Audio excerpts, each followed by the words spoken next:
Weakness. Do I have weakness? I am nothing but weakness. I'm not naturally strong or fast or flexible. I'm certainly not the smartest person in the world. I get emotional over stupid things. I eat the wrong foods. I don't sleep enough. I procrastinate and I waste time. I care too much about meaningless things and not enough about important things.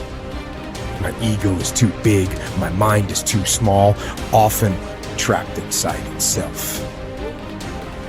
Now, all that being said, I have a saying.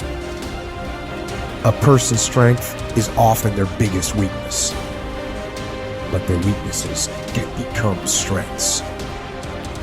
Success, guys, a very, very lonely road, man. Along that road, you're not going to see too many friends. You see your shadow most often. You got to trust in the heart of hearts. Inside what you're doing, what you believe in is a worthy cause, a winnable fight. I wish I could tell you you tired, go take a break. I wish I could tell you tired, rest for a year. I wish I could tell you that it's gonna get easier. I wish I could tell you it's gonna get easier. I wish I could tell you that if you just keep going, it's gonna get lighter. I dare you to take a stand today to say no more. I will no longer accept this for my life. I dare you to take action today. I dare you to write your goals down and get someone to hold you accountable. I dare you to hold yourself accountable. I dare you to give up everything that is keeping you from your dream, to say no to all the negative influences.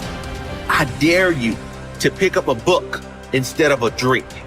I dare you to work harder than you think you did yesterday. I dare you to prove them wrong. I dare you to prove yourself right. I dare you to stand up as a man or as a strong woman, as whoever you are, and declare that you are going to claim a bigger and better life for yourself.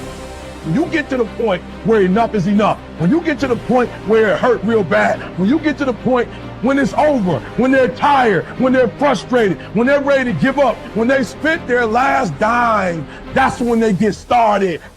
But what you cannot do is you cannot quit doing the process. You cannot give up because it ain't what you see. You cannot give up. Pain is there to make you better. Without struggle, there can be no victory.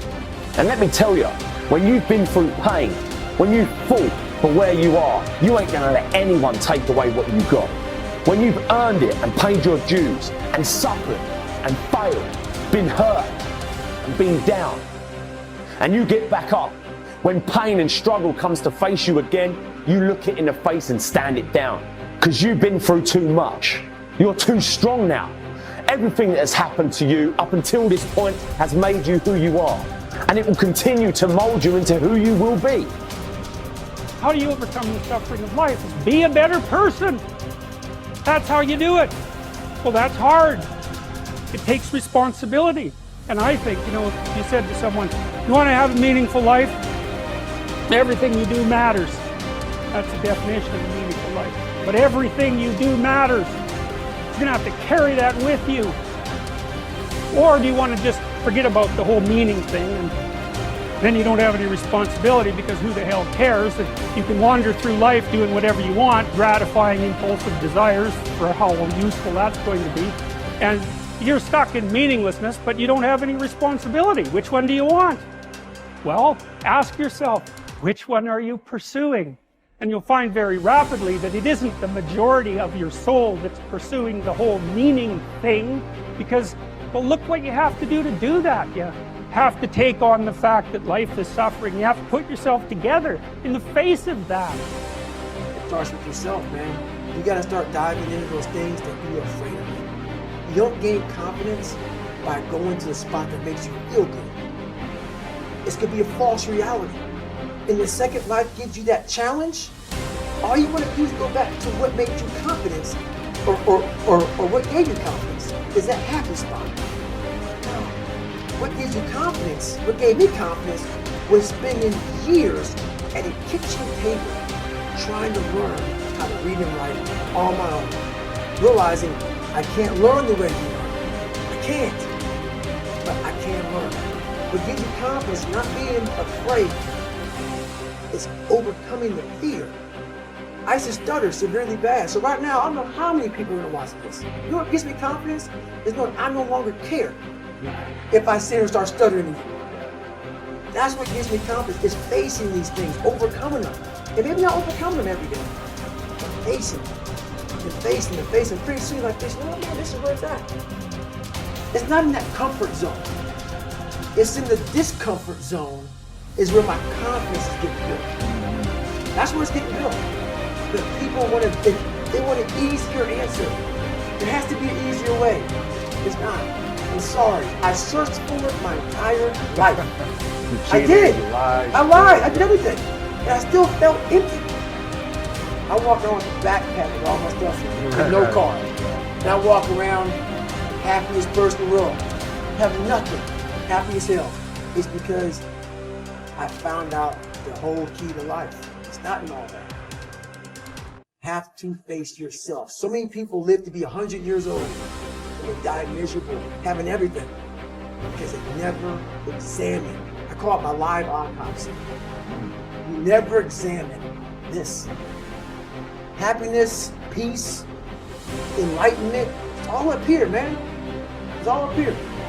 And when I start talking like this, people are, man, I don't know. It's the truth, man. It's all up here. You just gotta be willing to go and face it. And that's the hard part.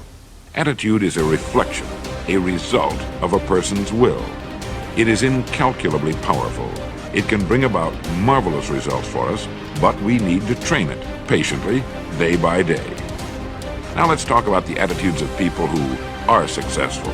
The top 5% of the people who go sailing through life from one success to another and who, even when they fail at something, shrug it off and head right out again. No matter who the person is or what he does, men and women in sales, business executives, people in all the professions, wives and mothers, students, top people in the armed forces, public servants, men and women in the service of religion, working men and women in all fields of endeavor, wherever you find a person doing an outstanding job and getting outstanding results, you will find a person with the right kind of attitude.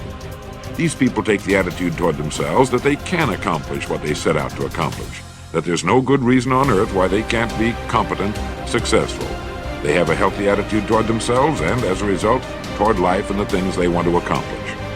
And because of this, they achieve some remarkable things, and they come to be called successful, outstanding, brilliant, lucky, and a lot of other things. They're quite frequently no more brilliant or outstanding than the majority of the people by whom they're surrounded. But they did develop the right attitude, and they found their accomplishments not too difficult, and many times surprisingly easy, simply because it seems that so few are really trying, really believe in themselves.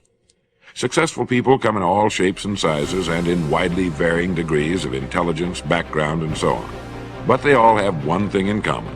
They expect more good out of life than bad. They expect to succeed more than they fail. If you want something worthwhile, take the attitude that there are a lot more reasons why you can have it than there are that you cannot, and set out to earn it. Go after it, work at it, ask for it, and 9 times out of 10, you'll get it. Our environment is really a mirror of our mental attitude. If we don't like our environment, we have to change our attitude first. Your ability and willingness to discipline yourself to accept personal responsibility for your life are essential to happiness, health, success, achievement, and personal leadership. Accepting responsibility is one of the hardest of all disciplines, but without it, no success is possible. The failure to accept responsibility and the attempt to foist responsibility for things in your life that make you unhappy onto other people, institutions, and situations completely distort cause and effect, undermine your character, weaken your resolve, and diminish your humanity. They lead to making endless excuses. There is a direct relationship between the acceptance of responsibility and the amount of personal control you feel you have over your life. This means that the more you accept responsibility, the greater sense of control you experience. There is also a direct relationship between the amount of control you feel you have and how positive you feel. The more you feel that you have a high sense of control in the important areas of your life, the more positive and happy you are in everything you do. When you accept responsibility, you feel strong, powerful, and purposeful. Accepting responsibility eliminates the negative emotions that rob you of happiness and contentment.